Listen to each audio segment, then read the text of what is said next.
Thanks, Doug. All right, so I'm Pete. That's Sean. Is that on? Today we're going to talk to you about calculating the benefits of conservation practices. So not only doing some of the assessment work and things we've heard this morning, but also taking that through to some local implementation. So I'd be the local implementer. All right, so today, mostly what we're going to talk about is why we're prioritizing in our local areas. The urban protocol, which is what Doug talked about, that Sean worked on. We're going to go through that. Then I also have what we're working on in our county right now is also an initiative to look at some rural and ag prioritization. And then from that point, we're going to look at cost benefit, and then how we take that to implementation using some of the funding sources we have. Then we open it up for discussion. All right, so the basics, what we're looking at a rapid, broad-scale catchment prioritization. So the key being catchment prioritization, targeting local priorities. So we've got a lot of TMDLs that we have in place. We've got watershed plans. We want to use that information, and then we're taking it. We're also doing field assessment work. So that's kind of our specialty at the SWCDs. To identify potential BMPs. And then from that, we're implementing. So we're taking it, we're getting a cost-benefit analysis, and then we're going to implement based on that. And then, so this, actually the big result we want is a ranked list of BMPs. And then getting back to one of the previous presentations had mentioned some of this, which was adaptive implementation. We look at this in our district. We work on pretty much all of these aspects. What we're talking about today would be the spatial priorities, but then all that feeds back through the different programs that the soil and water districts have. I'm going to turn it over to Sean for a bit. That sounds good. I might take the clicker from me if you don't mind.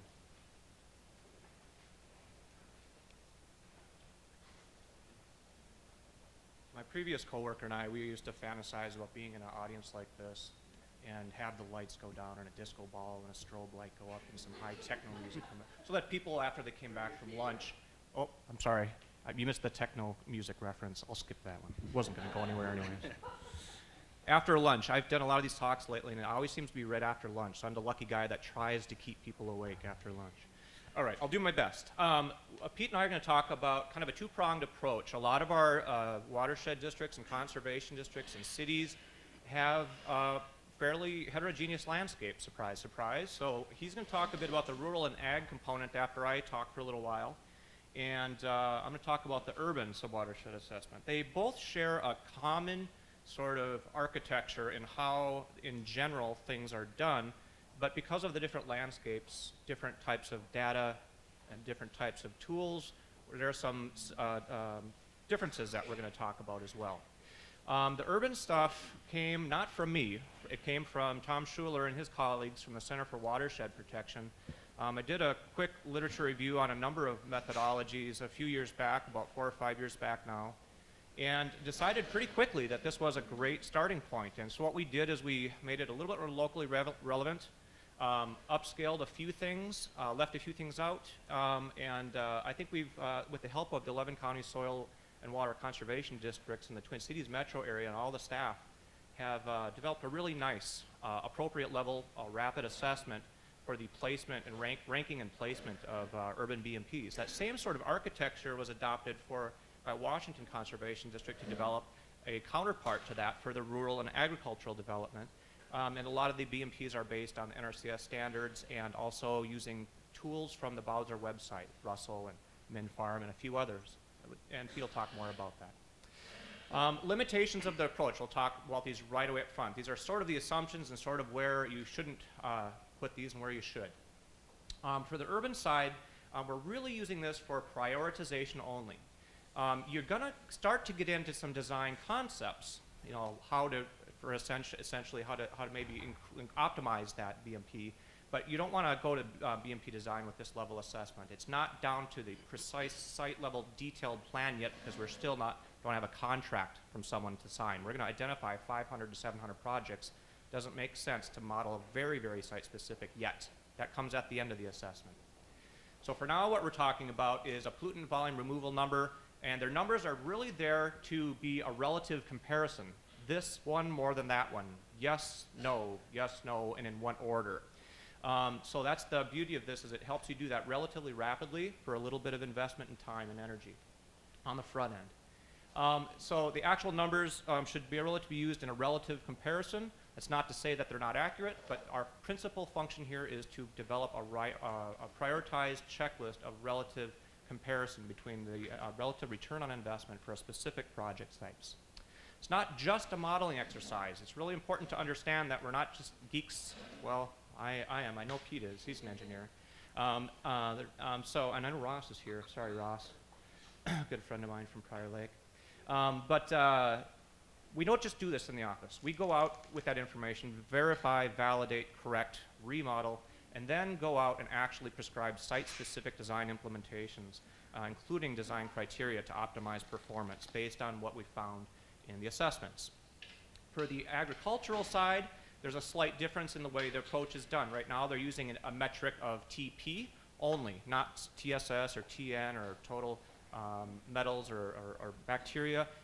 It's not quite as easy to do that in the agricultural setting as it is in the urban with our urban models. We can choose our pollutant of concern, so there's a slight difference there. Otherwise, it's relatively similar.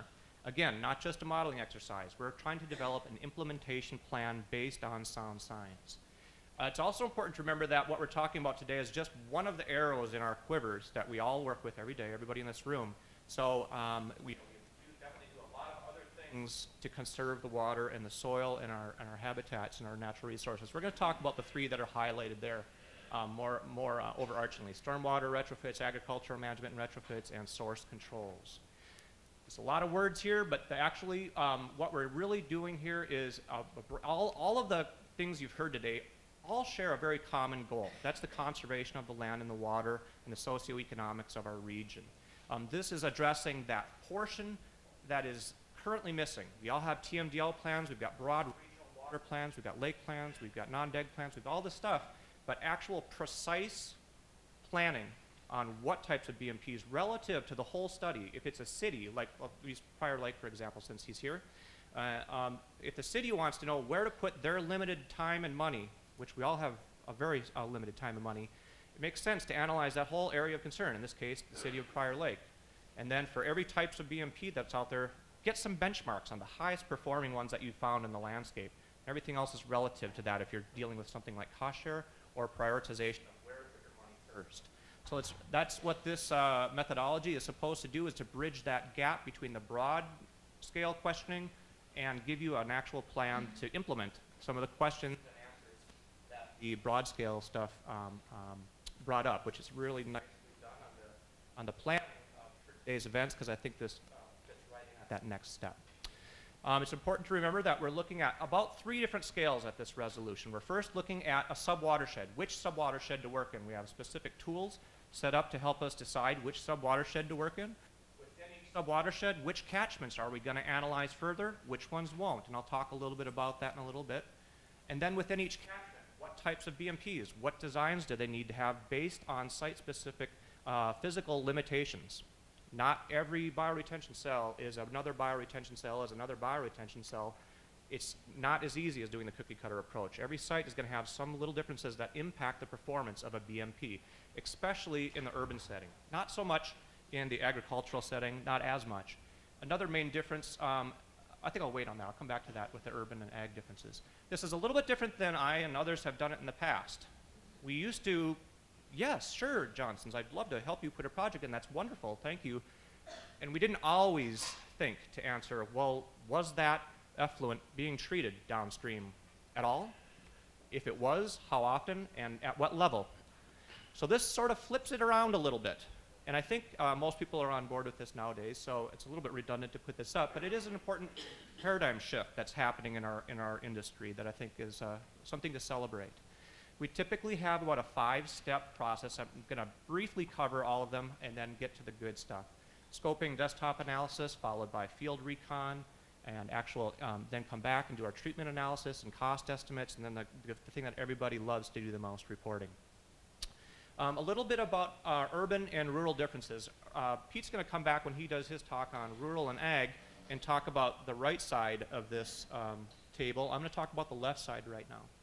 So what we're looking at is in the urban area is we're going to use water quality models. Typically P8 or WindSlam is very appropriate for this scale. There's advantages and disadvantages to both, so that one time you may use P8, one time you may use WindSlam. We typically have the advantage over the agricultural setting that we don't have a temporally heterogeneous landscape, really. The heterogeneity in a temporally speaking in an urban setting is measured in decades. In agricultural setting, it's measured in months. We're changing our crops, we're rotating our crops. We have different types of BMPs during different types of year, causing either the enhancement, well, not the enhancement of performance on BMP, removal of sediment and TP transport, etc. So it's a little bit more difficult to model, quite a bit more difficult. Typically, what we're doing in the desktop portion of the urban setting is we're identifying ideal locations in the landscape, but there's so many of them that we kind of have to model in a broad sense. We're not going to model every single one of those with their own specific drainage area yet. We'll get to that soon, but that comes after this whole process.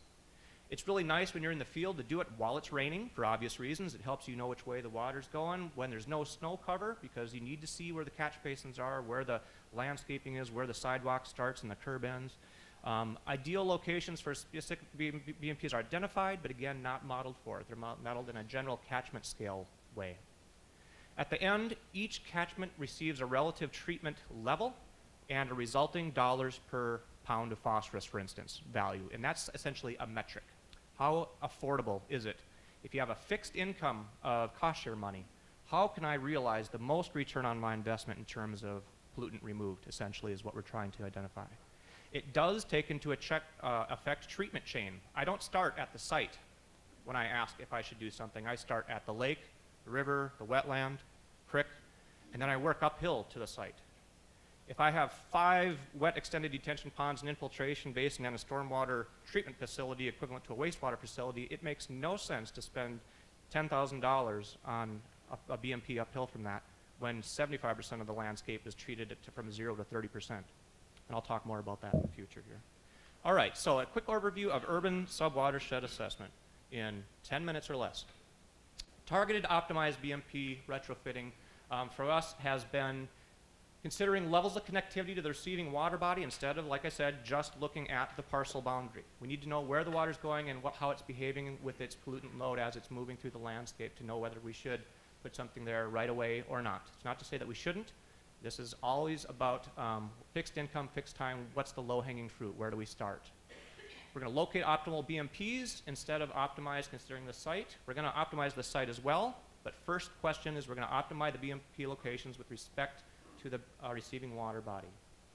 We're going to then we're going to look at the source areas and needs of the site and distribute the density across the watershed instead of focusing on one area and building it out to a certain pollutant level, then moving, and I'll talk a bit more about that in a bit. Optimal design to appropriate level of performance. There's a point at which a BMP can be over-engineered, and then it's going to be throwing money out the door, so we can look at what level of treatment we need relative to the catchment and the specific site.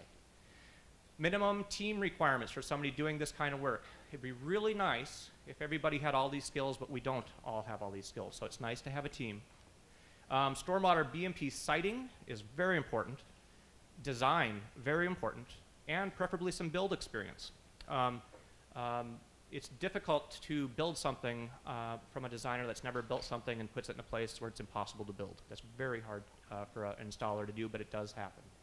You have to have experience not only with storage and treatment, different types of regional treatment facilities, but the whole slew of infiltration and filtration practices. You need to know how to site them, design them, and build them to do this assessment effectively. It really helps, of course, to have stormwater modeling experience, a good background in soils, hydrology, and ecology, and, believe it or not, a really good amount of sales experience. The previous talk by May and Paul really alluded to the importance of understanding the psychology and being compassionate and sympathetic with the people they're trying to work with. They have specific things that they are attracted to. Again, this is the methodology in a broad step. Scoping, I'm probably just going to skip over really quickly because all it really involves is getting all the vested stakeholders to the same table, all speaking the same language, all expressing the same goals, timelines, and budgets. So it's all up there and there'll be no surprises, hopefully. During the desktop assessment, we are going to build existing conditions and treatment and analyze the performance of the existing practices, review the data for areas conducive to retrofitting. I'll explain that on the next slide. Then we're going to begin our elimination process. We're going to start eliminating catchments that either receive substantial treatment and then there's no way I can build more physically or economically, or there are isolated basins that don't drain to a receiving water body. You can eliminate those right away. Then what we're doing is identifying potential retrofitting approach for the remaining catchments. How that works is we define our catchment and pipe sheds in an urban setting. We install over that our existing treatment. Either this is an illustration of the ponds and conveyance between catchments. And then we start to eliminate catchments once we analyze the performance of existing infrastructure. We need to look at the soil types in two ways. One, how it drains during a rain, and two, how it might infiltrate if we choose an infiltration practice at that BMP. I typically categorize a conservative level of infiltration into about 4 or 5 slots based on the soil profile information on limiting soil layer hydraulic conductivity. Then a classification of the land uses. I typically fall back on Windslam's 26 different codes times 3 different soil types, so well over 70 different land use potential, equivalent to sort of like a hydrologic response unit for those SWOT modelers out in the crowd. Any SWOT modelers out in the crowd? Anyone willing to accept or admit it? 1? 2? There's got to be more than that. All right, so this is like a hydrologic response unit. It's responding hydraulically and hydrologically because it has a specific landscape makeup and soil. That data that is behind that is from 7 different Midwest cities.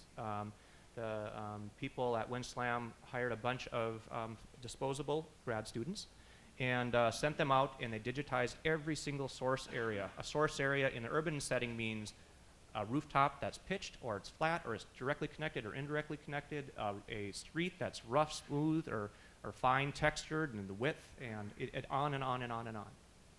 Then you can start to generate your equivalent to critical source areas in the agricultural setting. There's an important distinction here with urban and rural. In rural settings, we go right away to the critical source areas and say, where can we do something, because that's where the problem is happening. The reason we can do that in an agricultural setting right away very confidently, knowing that we'll probably put BMPs there, is because there are very little physical restraints on what you can and can't do, for the most part. That's a general rule of thumb. However, in an urban setting, the hot spots are generating a bigger load, but they're generally building a bigger load because they're so built out. And so when you go to try to put a BMP there, you're going to spend top dollar for that same pound that you would in an area that's not loading quite as much. I'm not saying that you're gonna or you're not gonna put BMPs there. You don't know until the end of the assessment. We're not going in with preconceived notions on this. We're looking at all these areas, but I guess the important distinction here between the two is critical source areas are a better tool for identifying likely spots in an agricultural setting as opposed to a urban setting. Again, not to say that you shouldn't do work there. Okay, these are the areas conducive to retrofitting. These are the things we look for in an urban setting to suggest that we might find something there to work on. Each one of these has visual clues that might suggest its own set of BMPs applicable to that area. Some of them are going to be storage retrofits that treat anywhere from 50 to 500 acres. Some of them are more appropriately sized to generate smaller, 1/10 of an acre to 5 acres. So, for instance, storage retrofits might modern extended detention, multiple cells, 4 bays, iron enhanced sand filters, Ross, at the outlet, wet ponds, wetlands, the 0.1 to 5 acres, bioretention, filtering, infiltration, swales, and other treatment practices. Again, those are families of BMPs. Within bioretention, I bet you there's 20 different designs for bioretention, so you can't say yet bioretention until you go out to the field. These are some of the BMPs that I just mentioned. I'm going to skip it a little further. Then we're going to go out into the field. We have an idea now of a subset of a watershed to go and field visit. And in that subset, we know right now what areas are most conducive to retrofitting. So when we go into the field, we're going to verify all of our assumptions that I mentioned here. We're going to identify optimal sites, places where the recommended BMP that we're suggesting for that catchment are optimally located, given topography, soils, catch basins, pipes, treatment levels, and site limitations in terms of buildability. Every once in a while we find stuff that we didn't see remotely as well in an urban setting.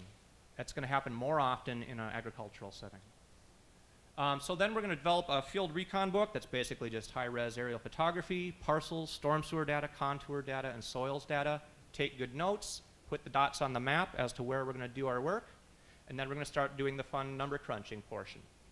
Modify existing catchment models that already have potential for retrofits. The very first place I look is, does that catchment have an existing structure that we can easily convert to a storage or a NERP pond into more of a water quality feature? Then we're going to start building in other infill options. And then we're going to determine a life cycle value for each level of treatment we're suggesting. Sometimes we'll recommend, for instance, one way to do it is say treat this catchment at 10%, then at 20, then at 30 with this prescribed BMP, and then we can develop a life cycle value for each. That way, each catchment has a 10% level, a 20% level, and a 30% level value that you can compare across catchments and then rank. And the results are summarized in tables like this that report numbers that are relative, surface area, types of BMPs, and on the bottom, the dollars per life cycle value. So for instance, our 30-year life cycle value of this particular bioretention and vegetated swale system was about $380 per pound. If I bumped up to the next level of treatment and bumped from 8 to 18 rain gardens, now my dollars per pound went to 424. It goes up because the higher you treat, the more expensive each resulting level of treatment increases, obviously. So if I start treating a catchment down here, I might be at this low level, 150 pounds. But by the time I get to 60, I may have tripled or quadrupled my expense just to get to that next pound. Which leads to the question, if we're retrofitting, how do we go about doing it? I'm sorry, I have a typo here. Pete showed me I had a typo. This should be catchment 1, 2, 3, 4, 5, 6, on and on and on. The way we've typically done it is build out this catchment. We found a catchment, we want to retrofit it, we bring it up to the 50–60% level, and then move to the next catchment. That is not a good way of, in my opinion, of optimizing the dollars spent. Rather, what I am recommending, based on what I've seen in the last 5 or 6 years here in the Twin Cities, is every catchment build out to a certain value, $1 per pound. Then come back, after everyone's at the same, after every catchment's up to the same level, come back and start to do infill. And there's a number of reasons why that's really nice. First of all, it assures that all the available funding you have right now or in the near future is spent as wisely as possible. You have a fixed income, how can you return the most investment? And that's, again, the higher you get up, the more expensive it gets. It's much easier to come back once you've got proof of concept in that neighborhood, for instance. You've got it in the neighborhood, it's really easy to come back and sell.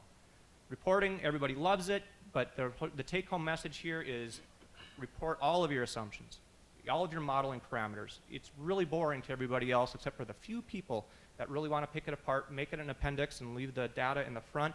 Typically, the data is in the form of a table like this with ranked catchments from most highly valuable, the lowest dollars per pound, to the most expensive. That way, we know that we've got in Lily Lake in Washington, these are the top 12 catchments out of maybe 30, and these are going to return the highest return on investment for limited dollars and times for effort. So watershed-based target retrofitting assures that we're spending our limited money in the best fiscal way that's possible at that moment, because our future funding is unclear, it's uncertain. Sets a clear plan of action that you can scale up and down for each catchment, assures the highest level of competitiveness for grants. Everyone that's done this process and has applied for a grant, and there's been 30 of these urban ones done over the last 3 years in the Twin Cities metro area, has gotten a grant as the result of doing this. Increases the number of BMPs that actually get installed. What we're finding is, by having this in the ground, it provides the momentum that LGUs and local homeowners, you can get that information out in a much more justifiable way. It gets people moving, you get the funding faster, it actually leads to more jobs than just strictly relying on non-targeted volunteerism.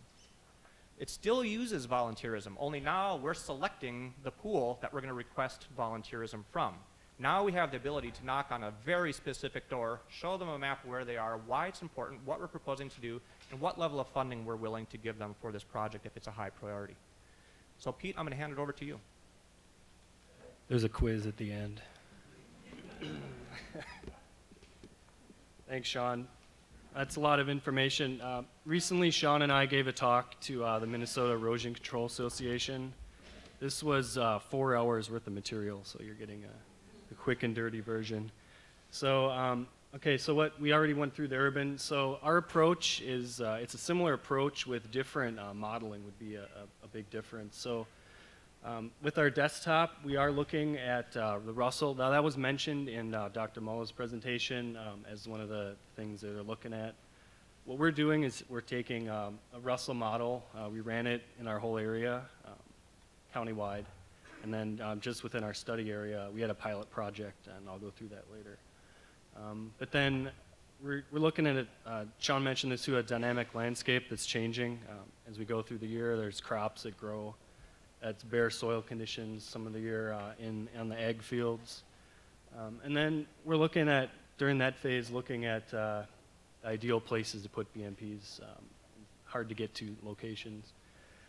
So during our field work, we're looking for, we want to do field work during the winter to find the manure application areas. There's some of that going on in our county. Just to back up a little bit, our county is developing. We're Washington County, we're on the edge. There's suburban areas, it's a mix. A lot of our ag land is rented, so we'll find a few large renters, but it's a mixed landscape. It's pretty typical for suburban Twin Cities, I would say. And then when we're doing our field work, we do want it during immature crop cover would be ideal. That's a lesson learned during this. We started off about April, and by the time we were done with schedules, we weren't done until August, and we're looking at some of the field work with crops were pretty high. But so that was okay to look at, but it would be better if it was immature crop cover. And then we're just verifying some of the BMPs that we're thinking are there. And then for our analysis, we're looking at a relative catchment. We're looking at the whole catchment as an average of soil loss. And we did look at just phosphorus during our study. Is related to soil loss. So I'm just going to give you an overview. Our pilot project, thanks to the St. Croix River Association, they got a grant that we got.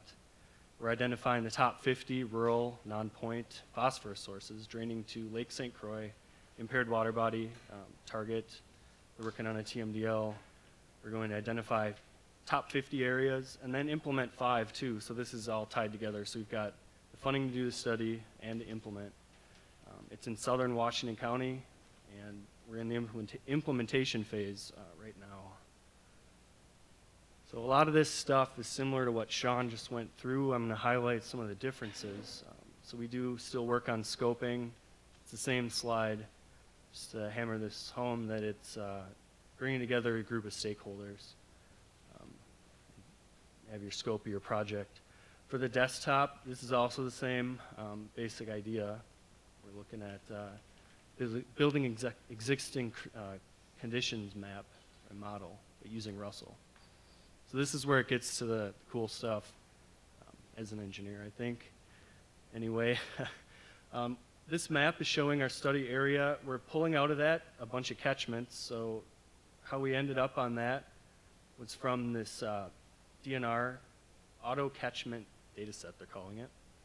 It's from the fisheries department, so thanks to those guys. Basically, they've got statewide coverage of these polygons representing, and they are using the DEM on the 30 meter, so this is not LiDAR. They're looking at that, they thought in the next decade or so to update it. But this was a critical component of our project, was we were wondering how we're going to delineate these rural catchments and get what we wanted out of them. So this is not a final, non-final, non-published in the metadata, they say, but DNR is allowing us to use that, so that was great. So then those are the yellow lines on the screen. Those are the catchments that we got. We found through field verification they're really close when we're doing our field work. And then just on our field maps that we ended up with, those blue lines with arrows, those are the FlowNet information. And those are really close too, just to visualize how the catchments are connected, flowing to each other, or isolated. Now, some of the information that we're gathering during this, we're looking at soils. We're always looking to get the information we're going to end up modeling these BMPs on, So we're getting a K value for Russell from the soils, a basic soil type, all this information. So we got great MLCCS in our county. It was great coverage. We've converted that to the C factor for Russell, if you know the Russell equation. If you don't, look it up. Sorry. So this is basically what we did. So we've got, these are rasters, and I didn't set this modeling up. This is using GIS, but an attempt to explain it, how we set it up just quickly. There's a lot that went into it. So Russell using GIS, we're using rasters, and then we're getting these 5 different factors that go into it. So the R factor is constant for the county. The erodibility is based on the soils, so we have a layer for that, so that's good. The slope factor was interesting. We did a 10-meter grid countywide, and then each one of those has an associated value. It's from the literature. There's an equation that we used to find that. We've got that in our, we'll have that in our final report, which is in draft. The cover factor, and like I said, we developed that from the MLCCS. And then the practice factor, that's, you can adjust this a lot to make things, you know, to make Russell say what you want if you're using that. So we set it to 1, basically assuming that there are no conservation practices, just to compare everything the same. And then we get into the simple method. So that's our soil loss for the county, and this is actually just the part of the county that our study area that's shown. So we ran it countywide and then clipped it to our study area. And this is our existing conditions for the simple method, which is going to give us our loading. So to go through that, precipitation, a correction factor, so like initial abstraction, runoff coefficient, and that we got from MLCCS, the land cover information. And then the concentration, so that there's also, we did a lookup table and assigned values to the MLCCS coverage. Put that in there. Drainage area from our 10-meter grid. So if you look at the colors, some of those are just 1. That's just the whole, like the factor. That would make the raster as a constant in that area. And then the conversion factor to get it to pounds per acre. So then the really cool result is this, this map we get. It's basically multiplying our Russell output. We got a delivery ratio. I'll get into that. And then the, let's say, in the loading information. So then the darker areas we found are the ones with the highest potential. So this is not delivery. We said that before. There's some areas down in here that are non-contributing. Basically, they end and it would take a huge flood to overflow, so we did not consider those areas. We would focus our, and this is all getting to focusing on field work. So we're doing our field work in our target red areas, so there's no scale on this. Some other things, then preparing to do field work, we're looking at some known BMPs, existing practices. We've got information on a GIS file that goes back to the 70s for some of our projects that we've done as an SWCD and NRCS. Then we also identify some that we don't know about. And then we're looking at, and this is similar to a slide that Sean had, basically looking at different areas that relate to our project. So row crops is a big one, public land. Active erosion is huge, if we can find those areas. And then this is the delivery ratio I talked about. It's kind of a little bit arbitrary, but we had to assign, because it's not a delivery model, we wanted to have a way of quantifying that. So this is our non-contributing. These areas, we gave a value of 0.5, which would really lower it down the priority list for our field work. And that was because we're assuming that it received substantial treatment, just looking at the flow net information, where it drained through our isolated basins, and then other limitations that there might be. So then these areas we're calling direct contribution. Those are really the ones that have the highest scores. All right, and then is our suite of BMPs. Everyone knows those. And we do field maps. So we did by section. So we're looking at these huge printed maps that fill up the truck.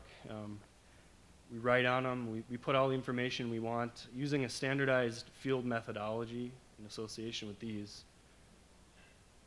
So then when we're doing our field work, this is the same slide again as Sean had, a little bit different methodology though.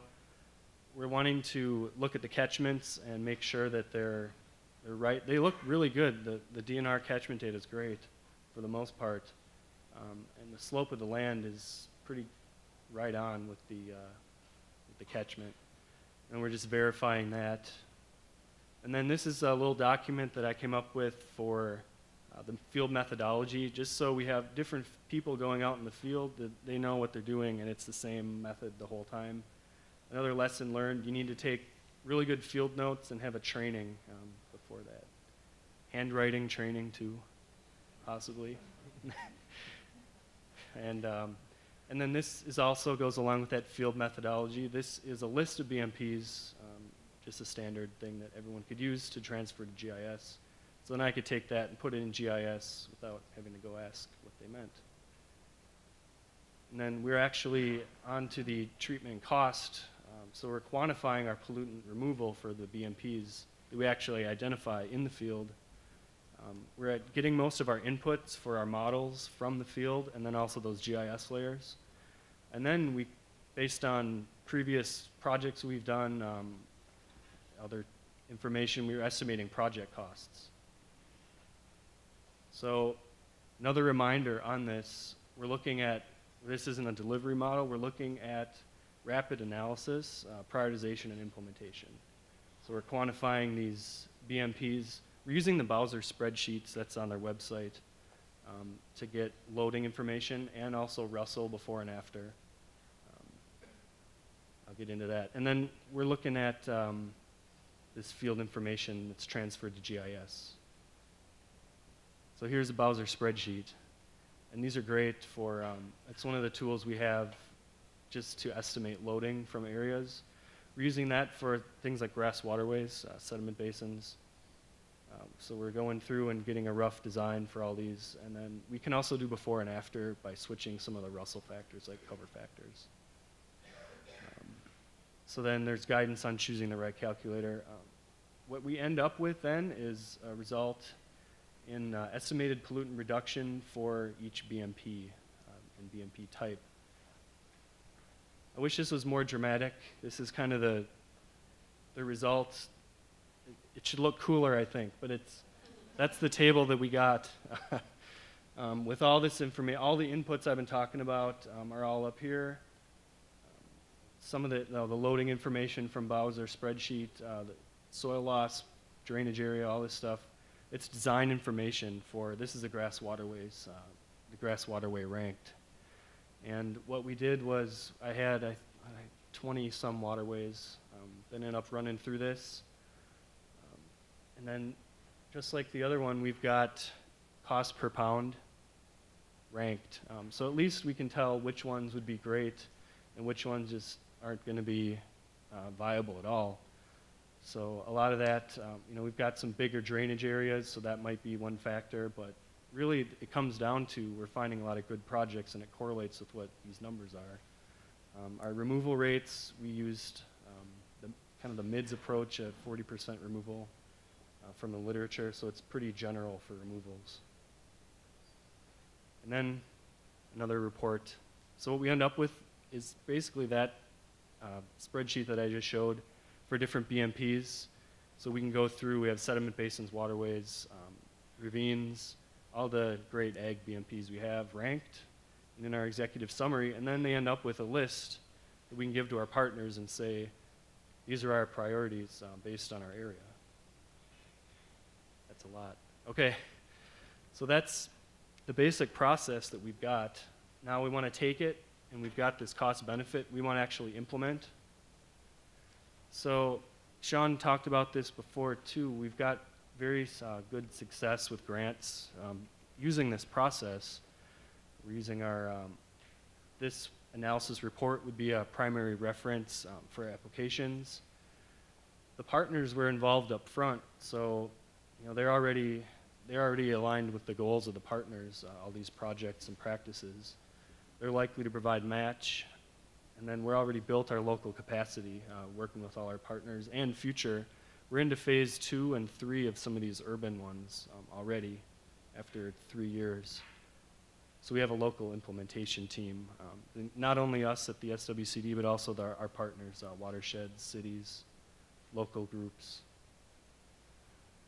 So just to focus on the Clean Water Fund, this is, it's been mentioned throughout the presentations, and this is just for our county and our partners, not only us, our watersheds, cities. There have been at least, this is pretty definite, we've got 6 partners, 9 projects with multiple landowners, 29 BMPs, and that's going to be on the low end. At the end, we're going to have a lot more than that. You can see it's a pretty big dollar amount. That's just the Bowser amount. We've got match that goes into that. You can see it's getting up there pretty high. And those are just from the last 2 fiscal years of completed subwatershed reports that we've got. What's that, Pete? What's this? Okay. I threw these on here just to show the Rain Guardian from Anoka, and then also an alternate design. We've got pre-treatment on all these. So these are curb cut rain gardens. This one is actually at Target down in Cottage Grove. They did some big bioretention cells in their parking lot. Based on our pilot study, Sean and I worked on the first assessment at a commercial area down in Cottage Grove area. And then this one's in Stillwater, and they're both using these the pre-treatment basins, basically filtration, and it can scoop out the sediment. Works really well. And then just I want to show off a few cool projects. So curb cut with just a rock, more of a typical that you've seen. And then another Rain Guardian pre-treatment. Don't want to forget about the ag BMPs, sediment basin. I like these when it works. You can put them on a corner. Those work nice. And then waterways, and then more of there's almost a hybrid. It's just a grassed bioretention area with a curb cut. Did we make it? I think we did it. We have a little time for discussion. We blitzed you with a lot of information, so thank you.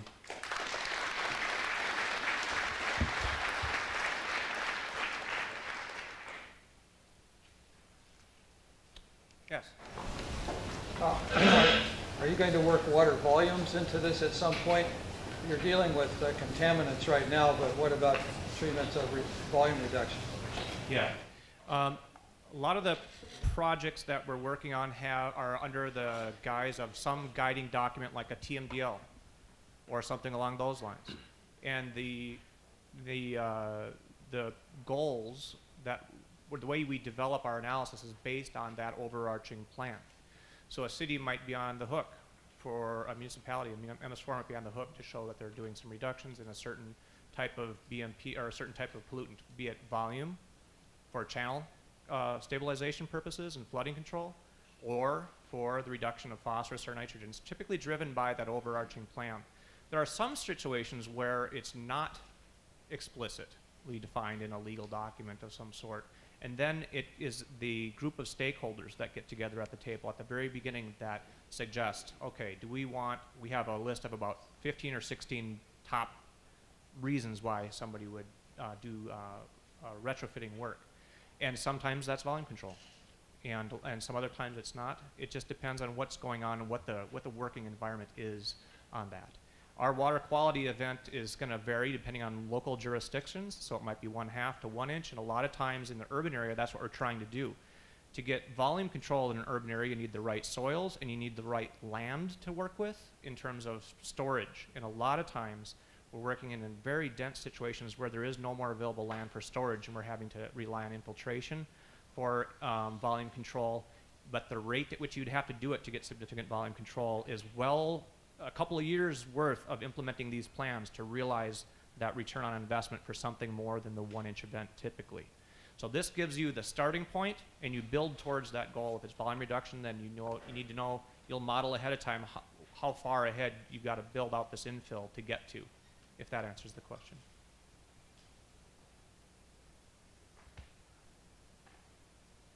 In the back, yep. Rough estimate on time it took you to do this and cost? Yeah. A The little question was cost of these studies. these 30 urban ones were done by government employees, so you have to take these numbers into consideration. The first time we were doing these, we're looking at, and it depends on the complexity. You can do that same 4,000 acres 50 ways, and it might take you all year or it might take you 2 days. Don't do the 2 days and don't do the 5 years. Try to find that acceptable level. So typically what would happen is when I was first working this, it would take 200-300 hours to really have the finished report.